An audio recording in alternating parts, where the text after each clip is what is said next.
ॐ नमो भगवते वासुदेवाय कृष्णाय वासुदेवाय हरे परमात्मने प्रणतक्लेशनाशाय गोविन्दाय नमो नमः। नमः परमहंसास्वादितचरणकमलचिन्मकरन्दाय भक्तजनमानसनिवासाय श्रीरामचन्द्राय। वागीशायस्य वदने लक्ष्मीर्यस्य च वक्ष्यसि यस्यास्ते हृदये संवित् तं नृसिंहमहं भजे। गुरुर्ब्रह्मा गुरुर्विष्णुर्गुरुर्देवो महेश्वरः गुरुस्साक्षात् परब्रह्म तस्मै श्री गुरवे नमः। भगवत चरण कमलानुरागी सभी आत्मीय प्रिय प्रभु प्रेमीजन, मेरे पितृतुल्य पूज्य पांडे जी और स्वाध्याय परिवार से जुड़े हुए सभी आदरणीय महानुभाव, स्नेहीजन और विज्ञान के माध्यम से भगवत चिंतन की मंगलमय यात्रा में शामिल हुए सभी आदरणीय महानुभावों को मेरा प्रणाम वंदन। प्रभु की मंगलमय कृपा से हम लोग श्रीमद् भगवत गीता का चिंतन कर रहे हैं, जिसको गुणत्रय विभाग योग कहा। उस 14वें अध्याय पर हम लोगों का चिंतन चल रहा है। हम लोगों ने 3 गुणों की प्रक्रिया, 3 गुणों का जो स्वभाव है, प्रकृति है, उस पर थोड़ा चिंतन हुआ। भगवान ने 6ठे अध्याय पहले 5वें श्लोक में तीनों गुणों की चर्चा करी। 6ठे श्लोक में सत्वगुण की जो प्रकृति है उसको बताया। 7वें श्लोक में रजोगुण की प्रकृति और रजोगुण का बंधन कैसा होता है। 8वें श्लोक में तमोगुण की एक प्रकृति बताई और उसके बाद उसमें बंधन क्या है। तो ये विचारणीय बात है। उस दिन मेरे मन में एक विचार आया। मैं फ्लाइट में बैठा था तो गीता का थोड़ा पढ़ाई कर रहा था, किसी टीका को, तो मेरे मन में कोई भाव आया तो मैंने पूज्य पांडे जी से इस बात के लिए कहा कि इसमें 3 गुणों में का वर्णन में भगवान ने अर्जुन के लिए 3 संबोधन दिए हैं। जब सत्वगुण का वर्णन आया तो भगवान ने 6ठे श्लोक में अनघा शब्द कहा। च अनघ सुख संगेन बदनाति ज्ञान संगेन चानघ। अनघ शब्द का अर्थ होता है निष्पाप। तो सच्ची बात है कि पाप की वृत्ति जब नहीं होती है तो ही वह सत्वगुण की ओर प्रेरित होता है।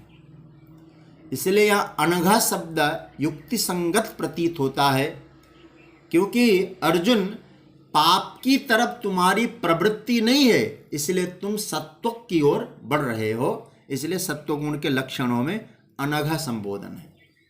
दूसरा, जो रजोगुण का जो संबोधन भगवान ने किया रजोगुण के वर्णन में, तन्नि बदनाति कौन्तेय, हे कुंती के बेटे।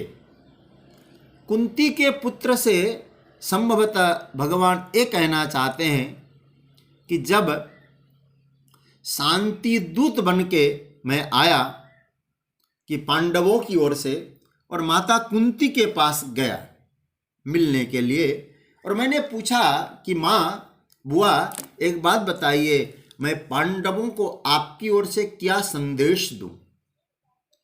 तो भगवान ने कुंती माता ने उस समय परमात्मा से कहा, एतद् धनंजयो वाच्यो नित्ययुक्तो वृकोदरः यदर्थम क्षत्रिया सूते तस्य कालो यमागतः।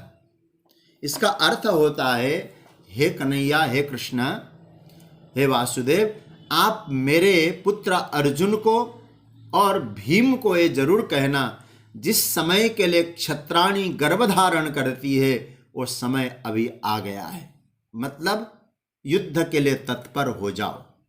तो कहने का अर्थ यह है, क्योंकि रजोगुण कर्म की ओर प्रेरित करता है, तो रजोगुण के वर्णन में युद्ध की चर्चा आना, कौंतेय शब्द का संबोधन देना एकदम ही युक्ति संगत लगती है, बातें प्रतीत होती है। इसलिए तीसरा जो सूत्र दिया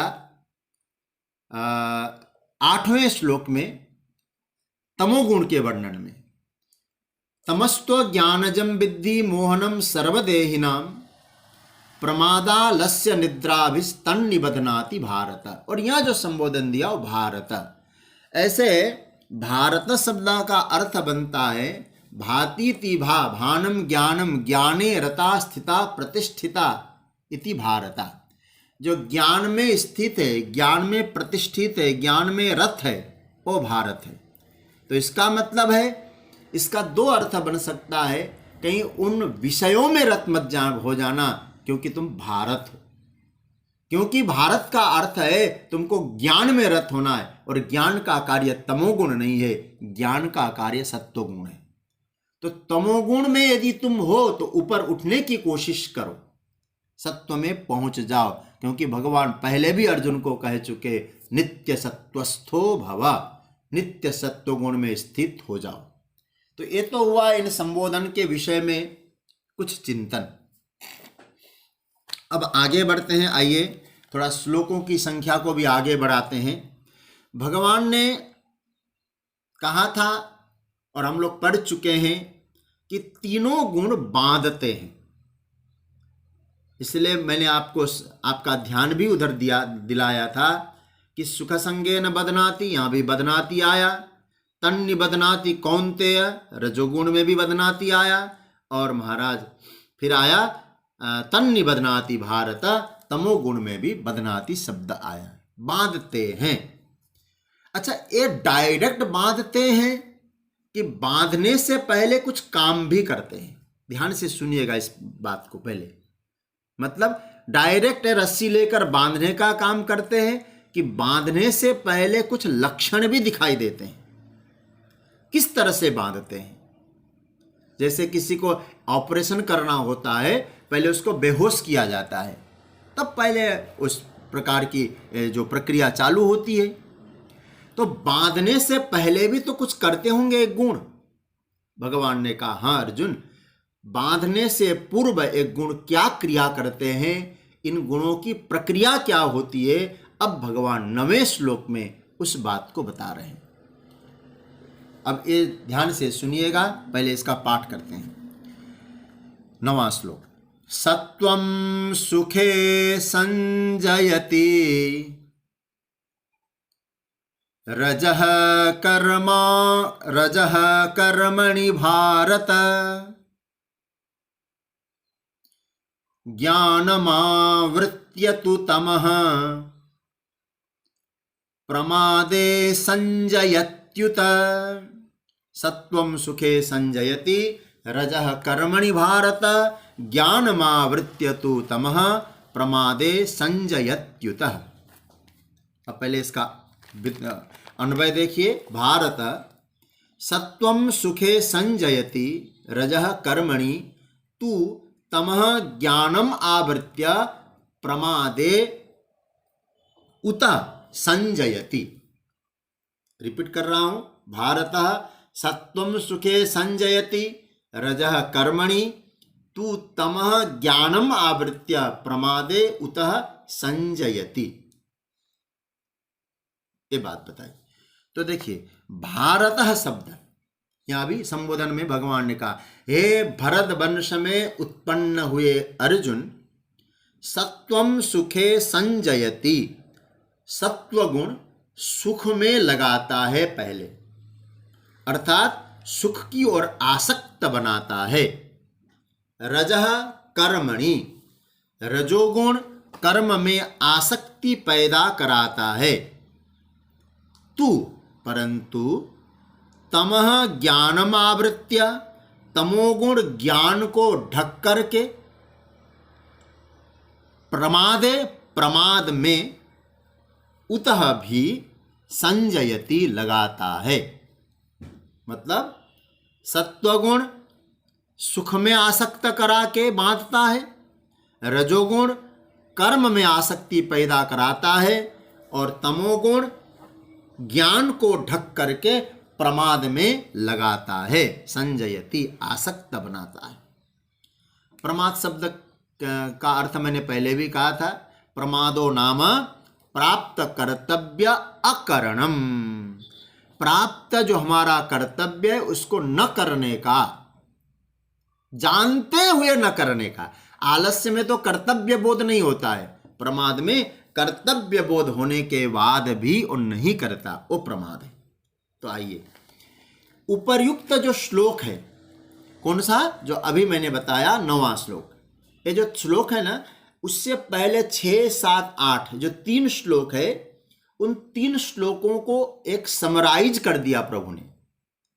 एक कहा जाए उन तीनों श्लोकों के प्रकरण को एक प्रकार से उपसंहार कर दिया। 9वां श्लोक सार बता दिया वहां। अर्जुन सत्वम सुखे संजयति। हमने कहा था अर्जुन, कारणम गुण संगोस्य सदसदयोनि जन्मसु। भगवान ने 13वें अध्याय में कहा था 21वें श्लोक में, सद असत योनियों में जन्म का कारण गुण के प्रति आसक्ति है। अब भगवान यहां क्या कहते हैं, वह गुण संग है। ऐसे है सत्वगुण सुख से जोड़ता है साधक को, मतलब आसक्त बनाता है और बांधता है। पहले साधारण रूप से देख लीजिएगा, रजः कर्मणि, रजोगुण कर्म में बांधता है, तमो ज्ञानम आवृत्य, ज्ञान को ढक करके, ज्ञान को ढक करके, कौन सा ज्ञान भाई, बुद्धिस्त ज्ञान, हमारी बुद्धि में जो ज्ञान है उस ज्ञान को ढक करके प्रमाद में लगाता है। ज्ञान होता है कि मुझे करना है, लेकिन वो प्रमाद में लगाता है तमोगुण, उसको ढक करके। और एक बात और कहूं, यहां संजयति जो शब्द आया है, यहां जयति शब्द का अर्थ जीतना होता है, लेकिन संजयति यहां जो शब्द है ये सम उपसर्ग पूर्वक गम धातु का रूप नहीं है। व्याकरण की दृष्टि से यहां जो है आसंगार्थक संज धातु का रूप है, संज धातु से बना है संजन शब्द, अर्थात यहां संजयति का अर्थ होता है जोड़ता है, आसक्त बनाता है। इसलिए संजयति का अर्थ जीतना, यह अर्थ मत लगाना, अनुवाद पढ़ेंगे तो शायद ये लग सकता है। सत्वगुण पहले साधक को सुख में लगाता है, फिर साधक सुख में लग गया तो क्या होता है, वो सुख के अधीन हो गया, सुख उसको अधीन बना लेता है। उस वक्त साधक की सुख में आसक्ति होने लगती है। सुख में आसक्ति होने का परिणाम क्या हुआ, सुख में आसक्ति होने से वह साधक सुख से बंध जाता है। जहां बंधन आया फिर साधक आगे बढ़ नहीं पाया। ठीक है, जहां बंधन आया, पैर बांध दिए गए तो हमारे कदम आगे चलेंगे कैसे, फिर बढ़ नहीं पाएंगे। गीता ने कहा, लक्ष्य क्या था, गीता ने कहा गुणातीत होना, गुणों से ऊपर उठना। और यदि हम लोग सत्वगुण में चले गए, सुख में आसक्त हो गए, तो समझ लीजिए कि बस बंध गए। फिर वो गुणातीत अवस्था को स्पर्श करना ये बड़ा कठिन हो जाएगा। हालांकि देखा जाए तो सत्वगुण अन्य रजोगुण और तमोगुण की अपेक्षा ठीक है, फिर भी गुण तो गुण है, रस्सी है, बांधने का तो काम करता है यो गुण। सज्जनों सोचिएगा जरा,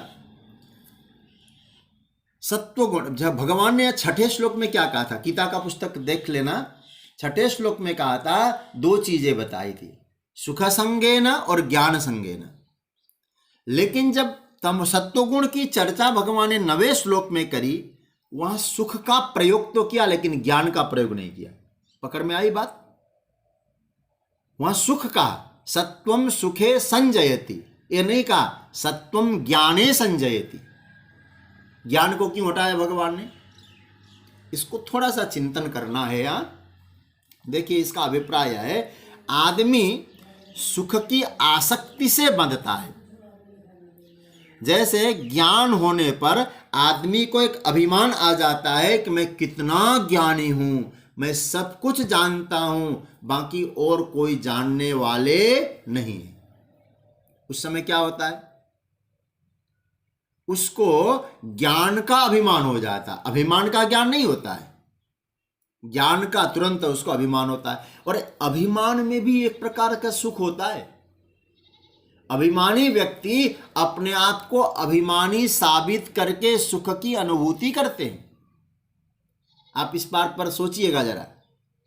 तो भगवान यहाँ क्या कहते हैं, मैं ज्ञान सत्वम सुखे संजयति कह रहा हूं, सत्वम ज्ञाने संजयति नहीं कह रहा हूं। मतलब क्या हुआ, यहाँ ज्ञान की बात नहीं है, सुख की बात है। क्योंकि ज्ञान से अभिमान, और अभिमान भी एक प्रकार का सुखानुभूति का ही रूप होता है।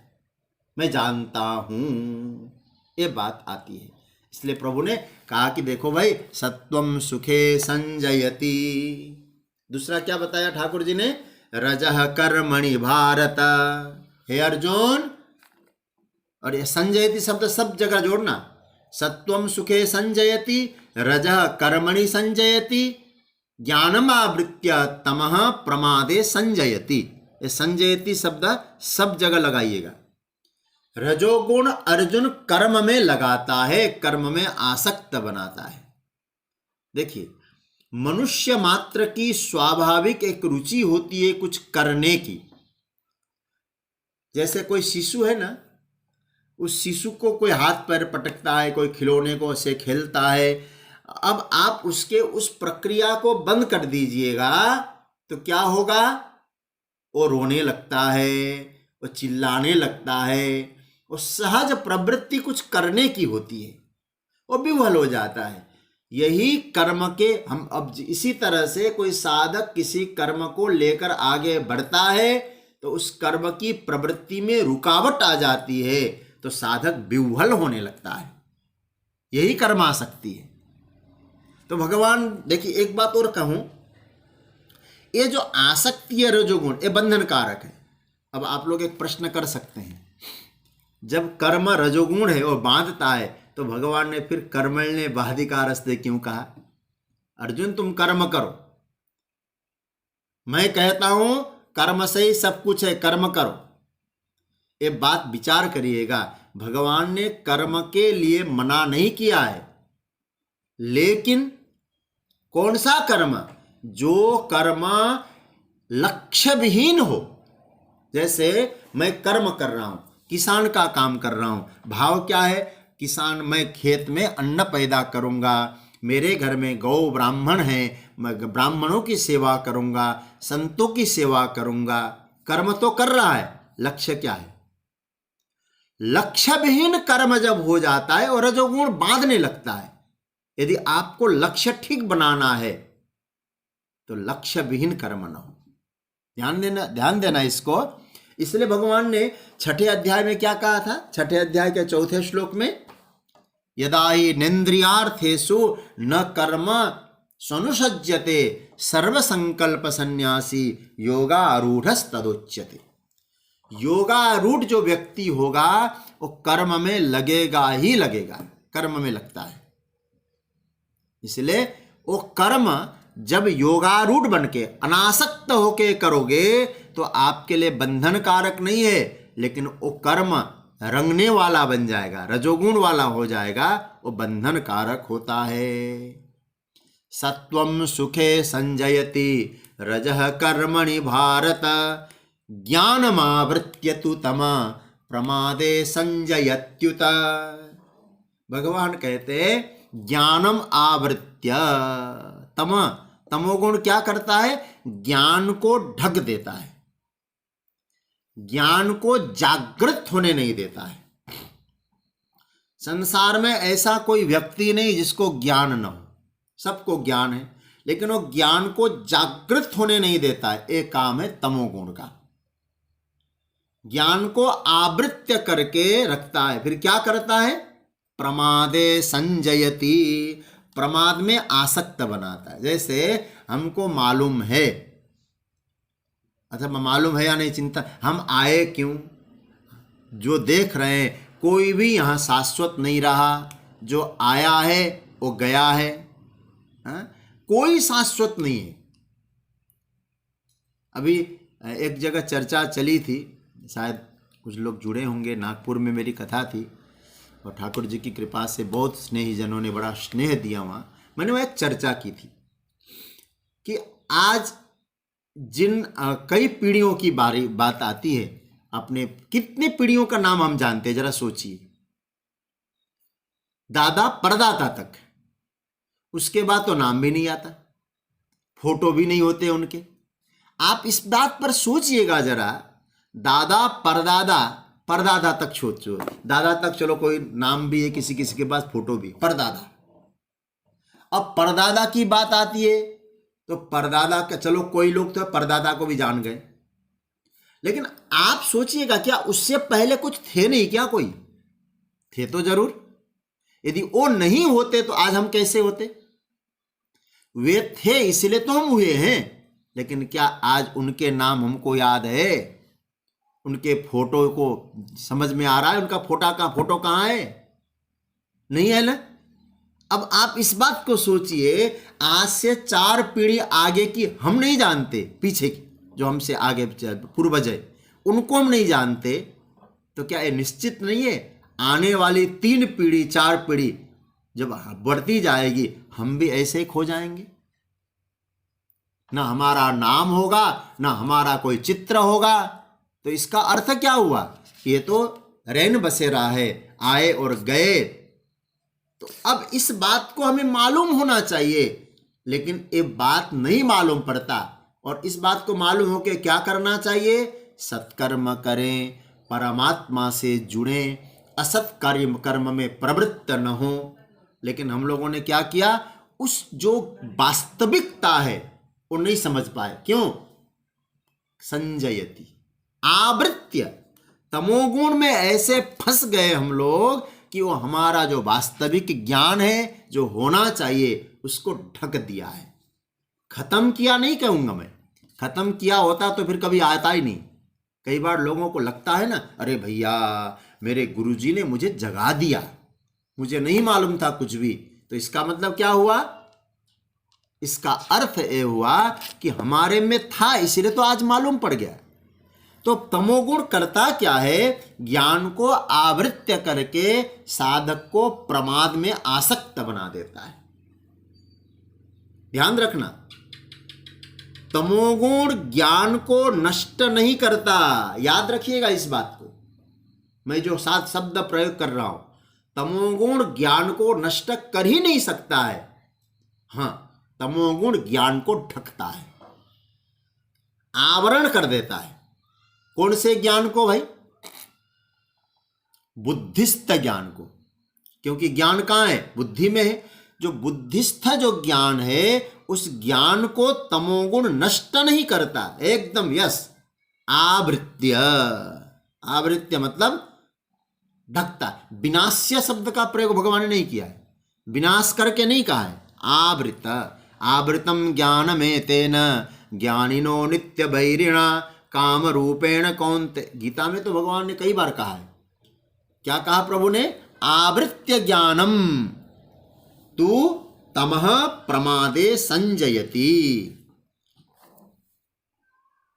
भगवान कहते अर्जुन, प्रमाद से संबंध जोड़ने, मतलब प्रमाद से संबंध जोड़ने से पहले ज्ञान अवरुद्ध हो जाता है। प्रमाद से संबंध जोड़ा कि ज्ञान अवरुद्ध हो गया। इस तरह से यहां गुण संयोग की भगवान ने व्याख्या की। जो गुण संज्ञेन शब्द का प्रयोग ने किया था ना, उसकी एक प्रकार से व्याख्या हुई। गुण कैसे कैसे बांधते हैं? तो मैं फिर कह दूं, गुणों के प्रति, गुणों के जो प्रभाव है उनके प्रति आसक्त होना, यही बंधन का कारण है। बांधने वाला, बंधने वाला कौन हुआ? फिर बांधने वाले गुण हो गए, बंधने वाला देहिनम। इसलिए भगवान ने, देखिए, जब भगवान ने 5वां श्लोक बोला, वहां भी क्या कहा? अव्ययम देहिनम, ठीक है, देही को बांधता है। और भगवान ने 7वें श्लोक में क्या कहा? कर्म संगेन देहिनम, देही को। और फिर 8वें श्लोक में भी क्या कहा प्रभु ने? सब बहुवचन लगा दिया, सर्वदेहिनाम। इसका मतलब है ये जो गुण है ये देही को बांधते हैं, देही बंधन का अनुभव करता है। तो कहने का अर्थ क्या है? जो देही गुणों के प्रभाव में आता है और फिर बंध जाता है, ये सूत्र यहां आया। तो अब थोड़ा सा मैं आगे बढ़ूं, आप लोगों को आगे का जो प्रकरण है उसमें मैं ले जाऊं। थोड़ा सा गुणों का मीमांसा जरूर करिएगा। ये तो इस श्लोक में तो दिक्कत नहीं आई होगी आप लोगों को। सत्वगुण सुख में आसक्त कराता है, रजोगुण कर्म में आसक्त कराता है, उद्देश्य विहीन कर्म। और तीसरा बताया तमोगुण ज्ञान को ढक करके, कौन सा ज्ञान? बुद्धि में जो ज्ञान है उसको ढक करके प्रमाद में लगाता है, प्रमाद में आसक्त बनाता है। ये तो समझ में आ गया। अब थोड़ी सी चर्चा करके, भूमिका की चर्चा करके, प्रकरण बड़ा प्यारा है, मैं 10वें श्लोक में जाऊं, थोड़ी चर्चा करिए। भगवान ने यह गुणों की मीमांसा पे चर्चा की। अब मुख्य बात आई कि उन गुणों को हम लोग कैसे हैंडलिंग करते हैं, कैसे व्यवस्थित करते हैं गुणों को। अच्छा, इन गुणों की चर्चा का मकसद क्या है, लक्ष्य क्या है? मतलब उन गुणों को हम अपने अनुरूप संचालित कर सकें, गुणों को अपने अनुरूप संचालित कर सके, करना है। उसके लिए क्या करना होगा? सबसे पहले उन गुणों को पहचान लें, गुणों का परिचय होना चाहिए। कैसे पहचान लें? अब मेन पॉइंट पे आ रहा हूं। गुणों का एक स्वभाव है, गुणों की एक प्रकृति है। ये तीनों गुण बदलते रहते हैं। अब एकदम महत्वपूर्ण प्रकरण आ रहा है, मैं चाह रहा हूं खूब ध्यान से समझना। एक गुणों क्या करते हैं? ये बदलते रहते हैं। प्राकृतिक रूप से भी गुण बदलते हैं। गुणों की प्रकृति, गुण का स्वभाव बदलता रहता है प्राकृतिक रूप से, नेचुरल रूप से। और साधना के रूप से मैं आपसे कहूं तो साधना के फल के रूप में भी एक गुण परिवर्तन होते ही रहते हैं। तीनों गुणों का अपना अपना प्रभाव होता है। सत्वगुण का भी अपना प्रभाव होता है, रजोगुण का भी प्रभाव होता है, तमोगुण का भी अपना प्रभाव होता है। किंतु असल में मेरे व्यक्तित्व में एक गुण प्रभाव तभी छोड़ते हैं जब ये गुण प्रधान अवस्था में होते हैं। बहुत बहुत ध्यान से सुनिएगा। मतलब क्या कह रहा हूं मैं? तीन हो गए, तीनों में जो प्रधान होगा वो अपना प्रभाव ज्यादा देगा। जो प्रधान होता है वही प्रभावी होता है। अब हम लोग प्रधान किसको बनाते हैं? अब जो प्रकरण आ रहा ना, मैं इसलिए उस श्लोक की भूमिका आपके सामने रख रहा हूं। गुण एक समान कभी नहीं होंगे, पहले इस बात को ध्यान देना। ऐसा असंभव है, कभी हो नहीं सकता कि एक ही गुण होंगे। यदि प्रभावी होगा तो एक ही गुण होगा। दूसरी बात कहूं, रहेंगे तीनों ही, रहेंगे तीनों, सत्वगुण, रजोगुण, तमोगुण, हमारे जीवन में तीनों रहेंगे। किंतु तीनों मुख्य रूप से अपना प्रभाव नहीं छोड़ते। ये सिद्धांत की बात कह रहा हूं। मुख्य रूप से तीनों अपना प्रभाव नहीं दिखा सकते। एक प्रभावपूर्ण होगा, दो गौण हो जाएंगे। आगे के श्लोक में वह नहीं कहना चाहते। यदि आपके जीवन में सत्वगुण प्रभावी होकर निकलेगा, रजोगुण और तमोगुण क्या होंगे? प्रभावहीन हो जाएंगे। यदि आपके जीवन में रजोगुण बहुत प्रभावी हो जाएगा तो तमोगुण और सत्वगुण प्रभाव कम हो जाएगा फिर वहां, और तमोगुण का प्रभाव ज्यादा होगा, रजोगुण और तमोगुण का प्रभाव अपने आप कम होने लगेगा। मतलब क्या कहा? मतलब ये हुआ कि तीनों गुण रहते हैं, लेकिन तीनों में एक प्रभावशाली होता है और दो कम प्रभावशाली होते हैं। इस सिद्धांत की बात अब भगवान विश्लेषण करने जा रहे हैं। तमोगुण विद्यमान होने पर भी तमोगुण का प्रभाव मेरे ऊपर कोई डाल नहीं सकता, मैं प्रमाद रहित रह सकता हूं यदि मैं सत्वगुण का पथिक हूं, सत्वगुण का आग्रही हूं, क्योंकि प्रमाद तमोगुण का है। यदि मैं चाहूं तो प्रमाद से रहित हो सकता हूं। यद्यपि मैं तमोगुण का अभाव नहीं कह रहा हूं, ध्यान देना मैं जो बात कह रहा हूं, तमोगुण का अभाव वहां नहीं है, पर यह भी मैं कह सकता हूं मैं विक्षेप रहित हो सकता हूं। रजोगुण का प्रभाव होगा लेकिन मैं विक्षेप रहित हो सकता हूं, है ना कमाल की बात। रजोगुण भी रहेगा जीवन में लेकिन आप विक्षेप रहित हो सकते हैं, तमोगुण भी रहेगा, प्रमाद और आलस्य से रहित भी हो सकते हैं आप। मतलब क्या हुआ, यह एक गुणों की पॉजिटिव, ठाकुर जी एक तरह से पॉजिटिव गाइडलाइन दे रहे हैं हमको, एक सकारात्मक विचार ठाकुर जी ने गुणों के बारे में बताया कि देखो मुख्यतः केवल वही अपने में प्रकट करेगा, बाकी जो गुण होंगे वो रहेंगे तो जरूर, जो प्रधान होगा वही प्रकट रूप से होगा। तो बात क्या बनी, इतनी हमने जो चर्चा की उसका निष्कर्ष क्या बन के आया कि गुणों की इस प्रकृति को जान लिया तो एक बात सामने आएगी कि प्रधानता मुझे किस गुण की रखनी है। आप समझ रहे हैं ना, गुणों का ज्ञान हो गया तो आपको एक बात सिद्धांत के रूप में पकड़ना होगा कि आपको प्रधानता किस गुण की रखनी है। भगवान तो साफ बोलते हैं, हम लोग पढ़ चुके हैं उसको, दूसरे अध्याय का 45वां श्लोक, नित्य सत्वस्थो भव, अर्जुन तुम नित्य सत्वस्थ बनो, सत्व में स्थित हो जाओ। तो परमात्मा कहते हैं तुम इस प्रकृति को पहचानो, गुण ऐसी कोई चीज नहीं है कि गुण सदा एक मात्रा में रहते हों, यह होता नहीं है। गुणों की साम्यावस्था प्रकृति में हो नहीं सकती, प्रलय हो जाएगा महाराज, एक गुण समान रूप से कभी हो नहीं सकते।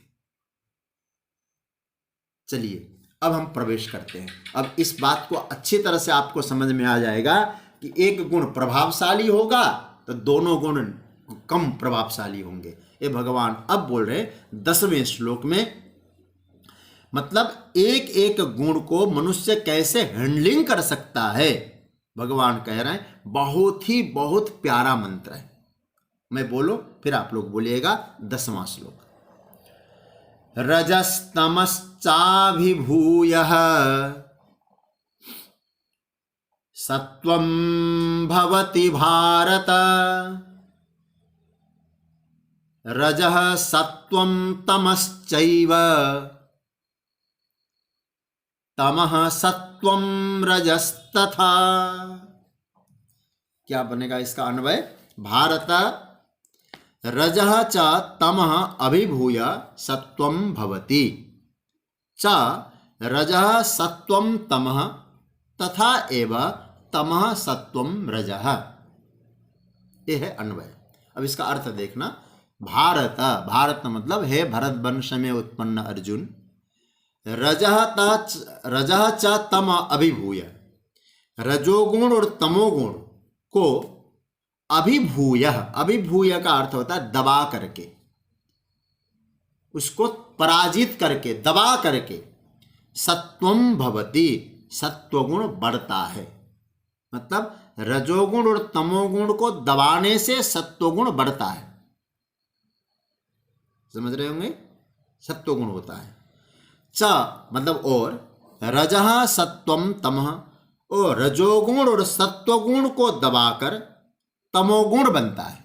ठीक है, अभिभूय शब्द सबके साथ जोड़ना, च रजः सत्वम तमः, रजः सत्वम अभिभूय तमः, मतलब रजोगुण और तमोगुण को दबा करके, रजोगुण और सत्वगुण को दबा करके तमोगुण बढ़ता है। तथा एवं इसी प्रकार से तमः सत्वम रजः, तमोगुण और सत्वगुण को दबा करके रजः अभिभूय वर्धते, मतलब दबा करके रजः, तमः सत्वम अभिभूय रजः भवति। तमोगुण और सत्वगुण को दबा करके रजोगुण। बात समझ में आ गई ना? इस श्लोक का अर्थ क्या बना कि रजोगुण और तमोगुण को दबा करके सत्वगुण बढ़ता है, और रजोगुण और सत्वगुण को दबा करके तमोगुण बढ़ता है, और तमोगुण और सत्वगुण को दबा करके रजोगुण बढ़ता है। रजस्तमश्चाभिभूयः। अर्जुन, जो पहले हमने पृष्ठभूमि की चर्चा की, इससे पहले जो पृष्ठभूमि की चर्चा हुई थी ना, मतलब उस आधार पर इस श्लोक को देखिएगा। मैंने कहा था ना, एक प्रभावशाली होगा, दो कम प्रभावशाली होंगे। रजस्तमश्चाभिभूय सत्वम भवति। यहां भारत संबोधन है। भारत शब्द का एक अर्थ होता है तुम भारत हो, ज्ञान में रमण करने वाले हो, प्रकाश में रमण करने वाले हो, प्रकाश तुम्हारा जन्म सिद्ध अधिकार है, इसको पहचानो अर्जुन।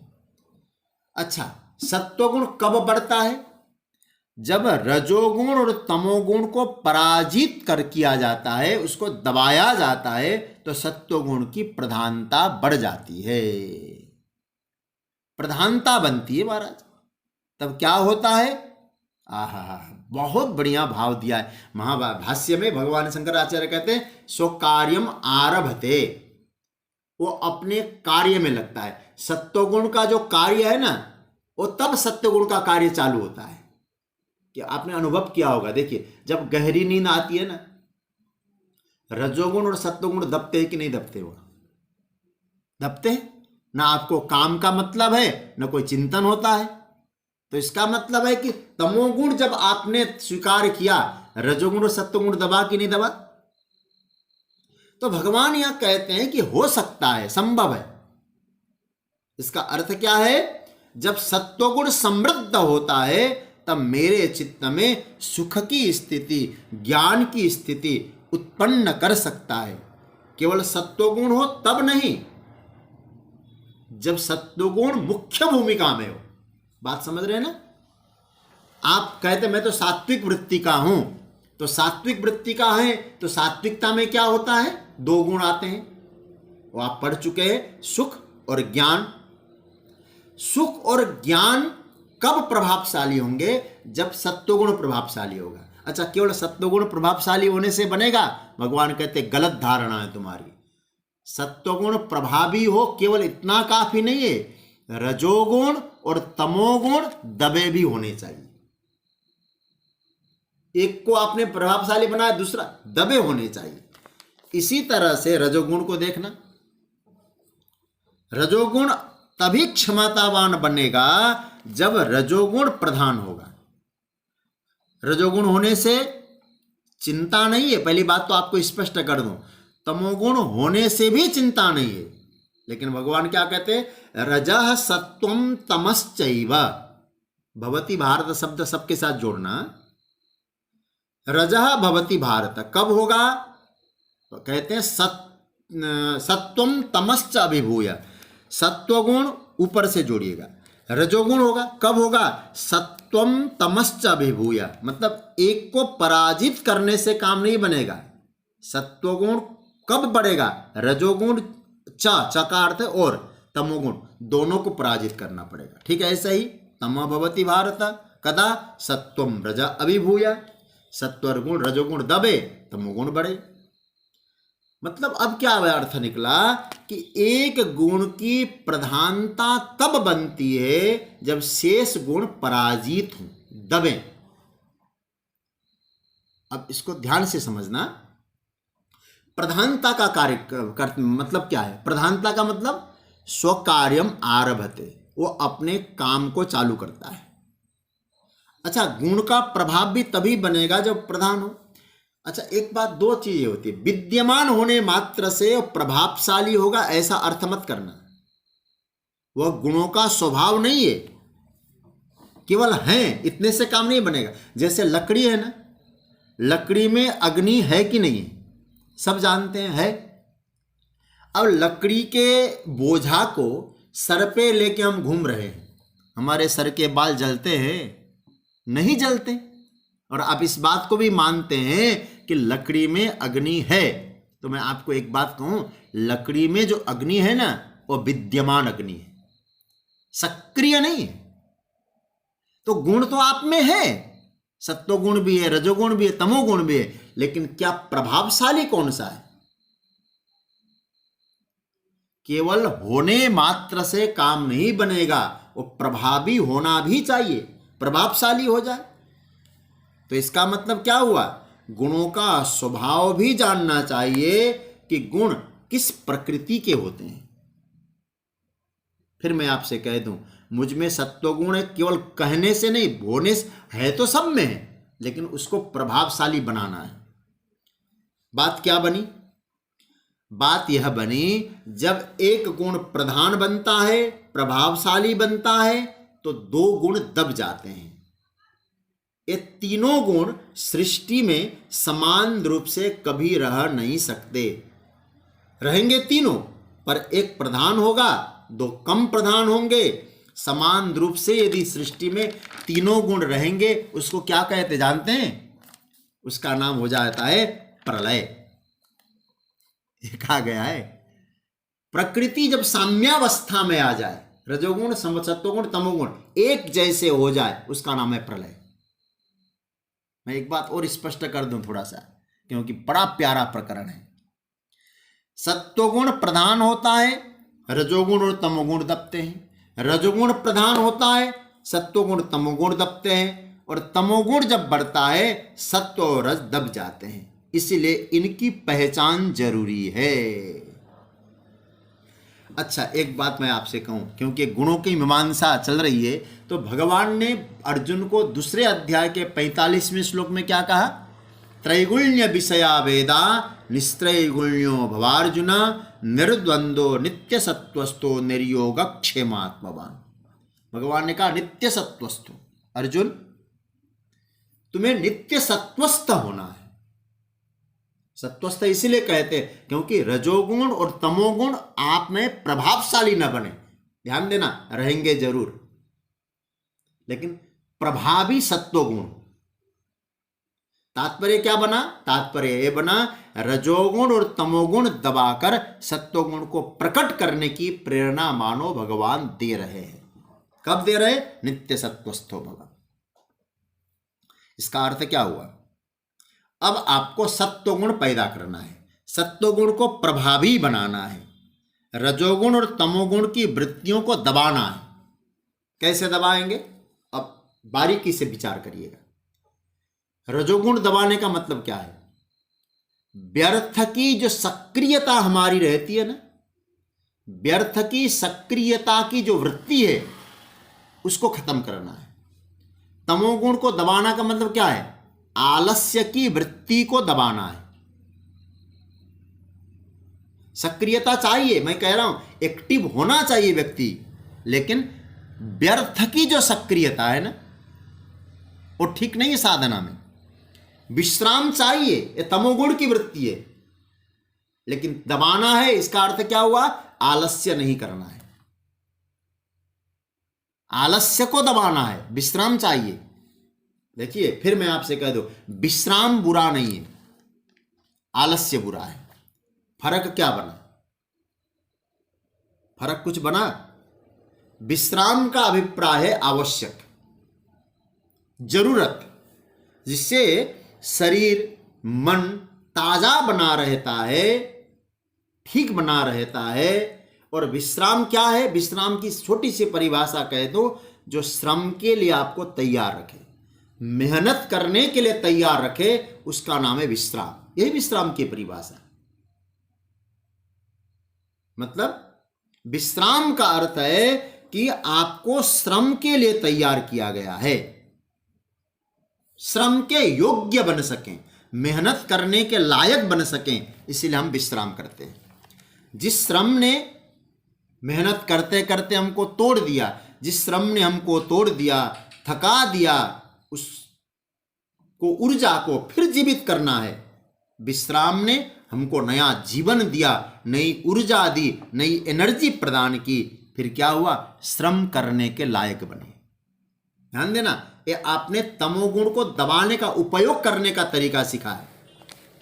जिस विश्राम के बाद आप श्रम के योग्य न बन सके, आराम करने के बाद काम करने के योग्य न बन सकें, तो समझ लेना यह विश्राम नहीं है आपका, यह आलस्य है। इसका मतलब है तमोगुण हावी हो गया। समझ गए ना? आपने आराम किया, आराम करने के बाद भी जो आपको काम करना है उस काम में मन लगेगा, थकान हो रहा है, नींद आ रही है, तो समझ ये लेना चाहिए कि आप में विश्राम नहीं है, आलस्य है। आलस्य आया, तमोगुण हावी हो गए।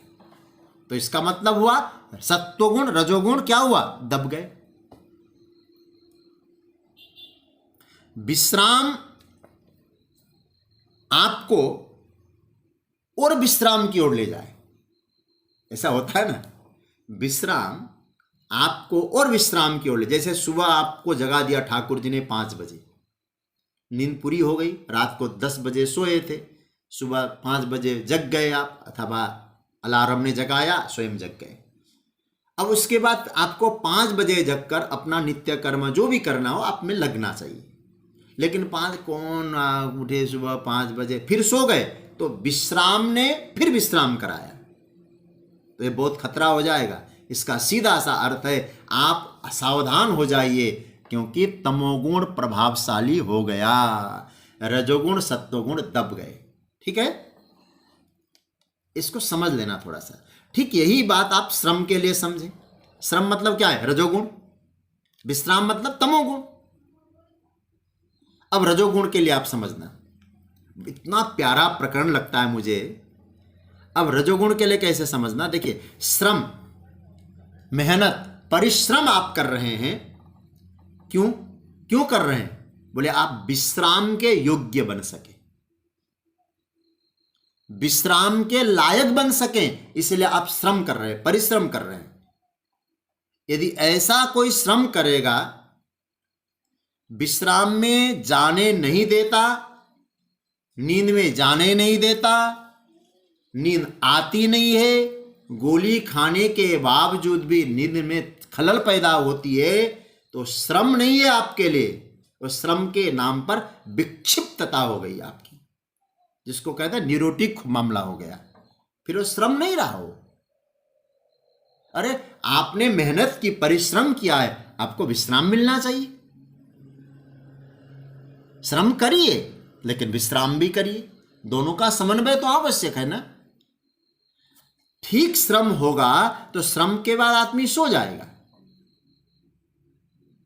ठीक श्रम होगा तो याद रखना, बिस्तर पर सिर रख दिया और सो गए, नींद आ गई, यह श्रम। और ध्यान देना, एक किसान है, दिन भर श्रम करता है, शाम को भोजन किया, बिस्तर पे गया, खूब अच्छी तरह से सो गया, यह श्रम है। श्रम विश्राम देता है और विश्राम श्रम की प्रेरणा देता है। इसका उपयोग करना सीखे। देखिए, और एक बात कहूं, एक दुकानदार, ये नहीं कह रहा हूं कि दुकानदार ऐसे, एक मैं उदाहरण के तौर पे, एक किसान ऐसे हो सकता है किसान भी ऐसा करे। एक दुकानदार दिन भर उसने काम किया, सोने जाता है, नींद नहीं आती उसको। क्यों नहीं आती? मन में हिसाब किताब चल रहा है, आज कितना कमाया मैंने, आज कितना गमाया मैंने, क्या हुआ मेरे काम, क्या नहीं हुआ, किसने मुझे कितना तकादा दिया, मतलब इस प्रकार का वो भाव बनाता रहता है।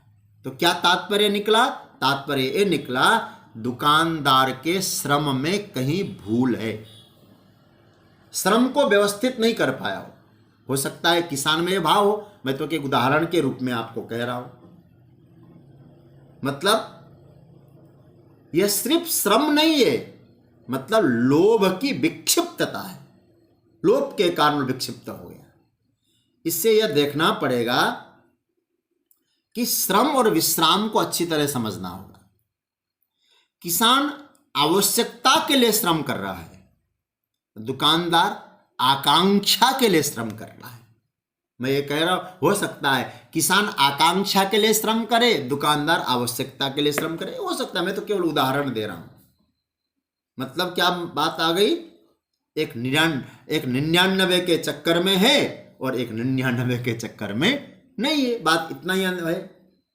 एक सोचता है भैया आज और कल के लिए रोटी जुटा ली है, काफी है, और एक क्या कहता है कल की रोटी की उसको फिक्र नहीं है, वह तो महल बना रहा है लोभ का। आप विचार करिएगा, श्रम और विश्राम को समय सत्वगुण बढ़ाना है। तो एक आप लोगों ने सुना होगा ना 99 का। एक बार क्या हुआ, एक व्यक्ति था नाई, एक सम्राट का, राजा का, और नाई क्या करता था, राजा को सोने से पहले तेल, सर में तेल लगाता था और पैरों का मालिश करता था, राजा सो जाता था। और कई बार ऐसी स्थिति आती रात भर राजा सोता नहीं था, और नाई क्या करता था, तेल लगाता था, पैर दबाता था, और महाराज क्या स्थिति बनी, राजा छोड़ता ही नहीं था उसको, भरपूर पैसा भी देता था, छोड़ता नहीं था। और क्या होता हुआ, एक दिन कई बार ऐसा देखने में आया, राजा को तेल लगाते लगाते उसका पैर पकड़कर वहीं वो सो गया। राजा कई बार जगाता है उसको, अरे क्यों सो गया, मालिश कर। मालिश करता करता फिर सो जाता। बढ़िया सा पलंग में बैठा है, सो रहा है राजा, उसको नींद नहीं आ रही है, वो पैर दबाते दबाते सो जाता है।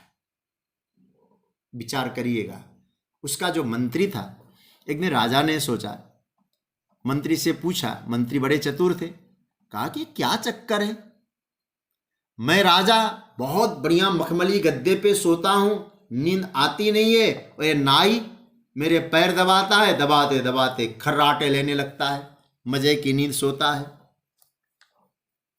तो कहा कि इसका उत्तर क्या है। मंत्री ने कहा महाराज जरा समय दीजिएगा, मैं प्रयास करूंगा इसका उत्तर खोजने का। बोले ठीक है। आपने सुना होगा उसने क्या काम कर लिया, 99 रुपए ले जाकर उस नाई के यहां रख दिया, किसी को मालूम ही नहीं पड़ा। 99 रुपीज, 99। और जैसे उसको रख दिया और वही हालत उसकी हो गई, उसकी नींद गायब। क्यों? अब 99 एक साथ उसने देखे भी नहीं थे होंगे शायद पहले। वो क्या सोचता है, 100 क्यों नहीं हुए, 100 हो जाते तो मजा आ जाता। उसको नींद नहीं। राजा के पास जाता, कहा महाराज कई दिनों से सोया नहीं, सर में दर्द हो रहा है, परेशान हो रहा हूं।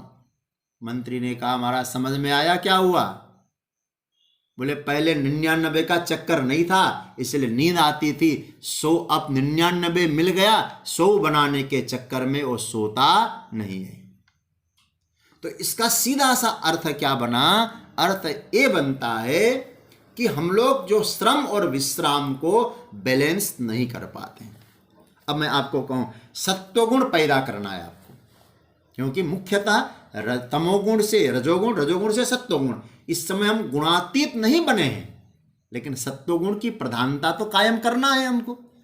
रजोगुण खत्म नहीं करना है, तमोगुण खत्म कर भी नहीं सकते हैं, लेकिन प्रधानता सत्वगुण की रखना है। कैसे करें, अब ध्यान देना। जीवन में सत्वगुण पैदा करने का जो तात्पर्य है वह यह है कि रजोगुण और तमोगुण को ध्यान में रखना बहुत जरूरी है। उन दोनों को ध्यान में रखिए।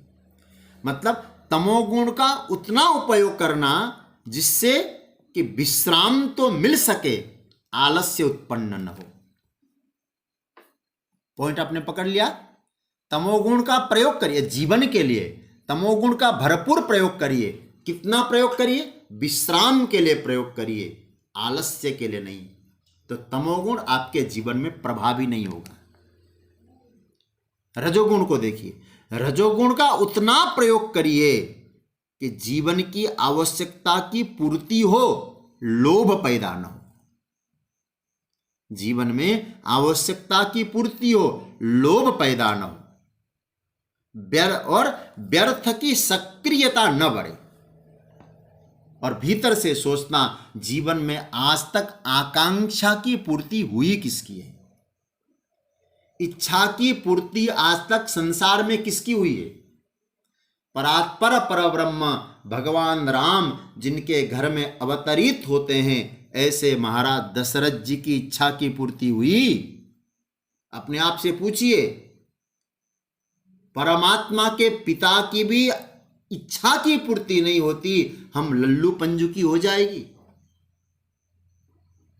तो एक करना है कि हम श्रम करें, खूब प्रयास करें, श्रम का भरपूर उपयोग करें, लेकिन याद रखना खूब मेहनत करें, लेकिन व्यर्थ की सक्रियता न हो, आवश्यकता की पूर्ति होती रहे, अत्यधिक आकांक्षा मत पालें। बस यदि श्रम और विश्राम इन दोनों का बैलेंस आप कर लिए, बस फिर आदमी भी सत्य की प्रक्रिया की यात्रा में आगे बढ़ेगा, सत्य की खोज में सत्वगुण के लिए आगे बढ़ेगा। तो कहने का अर्थ क्या है? यही अर्थ है जो भगवान कहते हैं ना कि रजोगुण और तमोगुण दबना चाहिए। मतलब क्या हुआ? रजोगुण और तमोगुण को दबाकर सत्वगुण पैदा करना है, सत्वगुण को बढ़ाना है। बुरा मत मानना, ज्यादातर हम लोगों ने क्या कर रखा है, सत्वगुण को तो हम दबाए जा रहे हैं, प्रयास कर रहे हैं दबाने का। रजोगुण प्रकट हो रहा है, तमोगुण प्रकट हो रहा है, और कई बार तो ऐसे रजोगुण भी दबाते तमोगुण प्रकट हो जाए। फिर मैं कह दूं रहेंगे तीनों ही, कोई कम कोई ज़्यादा होंगे ही होंगे, लेकिन मुख्य भूमिका सत्वगुण की होनी चाहिए। रजोगुण का उपयोग करिए, तमोगुण का उपयोग करिए, तब भगवान कहते सत्वगुण बढ़े। अगर सत्वगुण बढ़ेगा तो ही आप गुणातीत हो पाएंगे। बैलेंस ऐसा है। कैसे? सत्वगुण से रजोगुण में नहीं जाना है, आपको गुणातीत होने की यात्रा करनी है। पहले तमोगुण को बैलेंस करिए, रजोगुण में जाइए, रजोगुण को दबाते जाइए। दबाने का मतलब खत्म तो कर नहीं सकते, उसका सही इस्तेमाल करिए, फिर आप सत्वगुण में जाइए। और सत्वगुण में जाते ही आपको क्या मिलेगा? ज्ञान मिलेगा, और ज्ञान से क्या होगा? गुणातीत हो जाएंगे। अरे एक गुण तो मुझ में नहीं है, एक गुण तो प्रकृति के स्वरूप में है, तो इनको आपको जानना है। तो भगवान यहाँ क्या कह रहे हैं? सत्वम, यहाँ प्रभु ने कहा रजस्तमश्चाभिभूय सत्वम भवति भारत, रजः सत्वम तमश्चैव तमः सत्वम रजस्तथा। अब इसी श्लोक का विस्तार भगवान आगे करेंगे। 11, 12, 13, 14 भी समझ लो। क्या कहेंगे? 11वें श्लोक में भगवान फिर कहेंगे सत्वगुण बढ़ने के लक्षण क्या है, चिन्ह क्या है। 12वें श्लोक में रजोगुण बढ़ने के चिन्ह क्या है, और फिर महाराज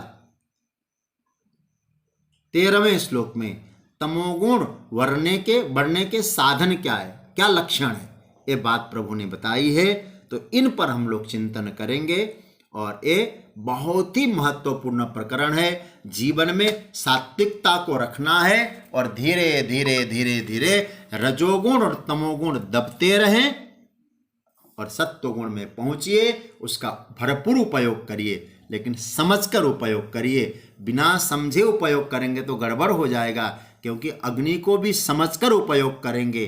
घर चलाने का काम आग करती है, यदि बिना समझे अग्नि का उपयोग करेंगे तो चलाने की जगह घर जलाने का काम आग करेगी। तो अग्नि चलाने के लिए, जलाने के लिए नहीं है। तो गुण जीवन चलाने के लिए है।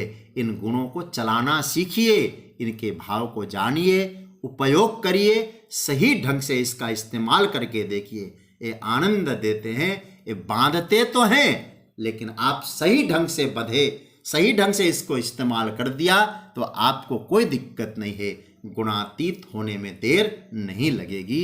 ये भगवान ये सूत्र बोल रहे हैं। हम लोग इसका चिंतन करेंगे कल, और अच्छी तरह से सोचेंगे। आज की चर्चा को यहाँ विराम दे रहे हैं।